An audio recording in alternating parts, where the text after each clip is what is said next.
بسم اللہ الرحمن الرحیم۔ السلام علیکم دوستو، ایک مرتبہ مدینے میں قحط پڑ گیا۔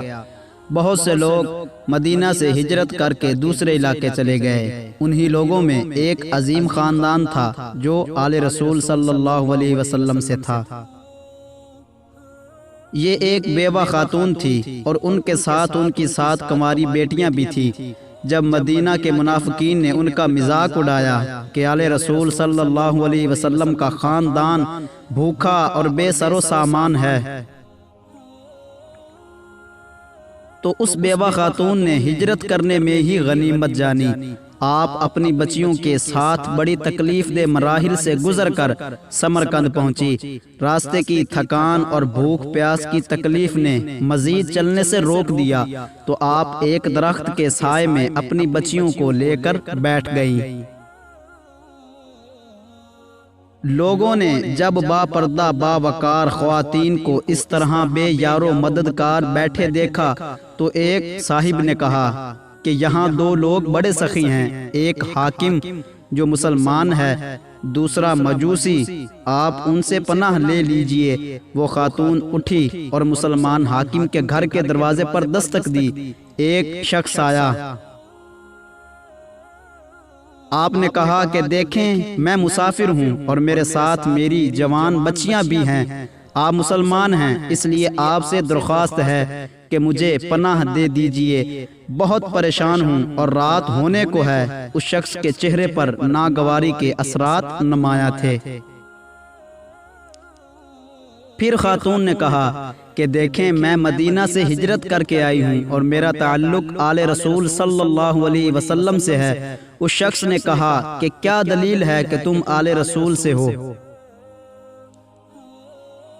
خاتون نے جواب دیا، بیٹا میں بڑی عجلت میں گھر سے نکلی ہوں، میرے پاس تو کوئی نشانی نہیں کہ میں آل رسول صلی اللہ علیہ وسلم سے ہونے کا ثبوت دے سکتی۔ اس شخص نے بڑی بیزاری سے کہا، جاؤ جاؤ اماں، یہاں تو نہ جانے ایسے کتنے آتے ہیں۔ وہ خاتون واپس آ کر بیٹھ گئی۔ کسی نے کہا آپ فلاں گھر پر جائیں، وہ مجوسی کا گھر ہے، وہ شخص بہت سخی اور ہمدرد ہے، آپ اٹھیں اور اس کے دروازے پر دستک دے کر وہی الفاظ کہیں جو مسلمان کو کہے تھے۔ یہ سننا تھا کہ مجوسی کے چہرے کا رنگ فک ہو گیا۔ اس نے فوراً اپنے گھر کا دروازہ کھول دیا اور نہایت عزت و احترام سے ان کو گھر میں بٹھایا اور اپنی بیوی سے کہا کہ ان لوگوں کے کھانے پینے کا بندوبست کرو، تم نہیں جانتی کہ یہ کتنے عظیم لوگ ہیں، یہ آل رسول صلی اللہ علیہ وسلم سے ہیں۔ یہ کہتے ہی اس شخص کی آنکھوں میں آنسو آ گئے اور وہ جلدی سے سودا سلف لینے چلا گیا۔ ابھی اس واقعے کو 1 دن ہی گزرا تھا کہ اس مجوسی کے گھر پر ایک شخص نے دستک دی۔ مجوسی نے دروازہ کھولا تو پڑوسی مسلمان حاکم کو پایا، ننگے سر ننگے پیر پریشان حال۔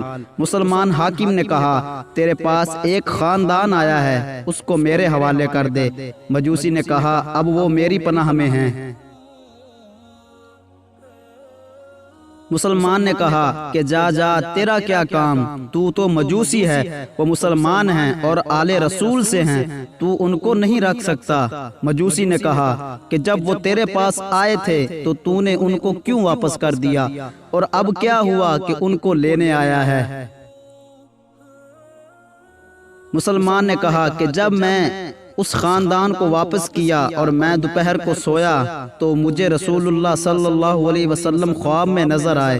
آپ نے فرمایا کہ یہ سامنے جو سونے کا محل ہے، ہیرے موتی اور جواہرات سے گوندا، یہ ایک ایمان والے کا ہے۔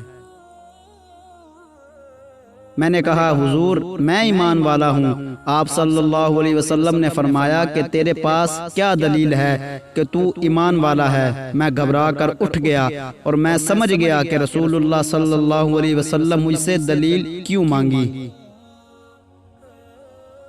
یہ سن کر مجوسی آنکھوں میں آنسو لیے زور زور سے ہنسنے لگا۔ مسلمان نے حیران ہو کر پوچھا کہ تو ہنس کیوں رہا ہے؟ اس مجوسی نے کہا بن دیکھے سودا کیا تھا تو نے، خواب پورا نہیں دیکھا۔ جب رسول اللہ صلی اللہ علیہ وسلم کے پاس تو آیا، میں رسول اللہ صلی اللہ علیہ وسلم کے برابر میں کھڑا تھا۔ جیسے ہی آنکھ کھلی میں نے میرے پورے خاندان نے کلمہ پڑھ لیا۔ جا جا اپنا کام کر، وہ محل میرا ہے۔ اس عظیم خاندان کی مدد کی بدولت اللہ رب العزت نے مجھ سمیت میرے پورے خاندان کو ہدایت دے دی ہے۔ جا جا دیکھ کر سودا کرتا ہے، وہ ایمان والا بھی میں ہوں اور وہ محل بھی میرا ہے۔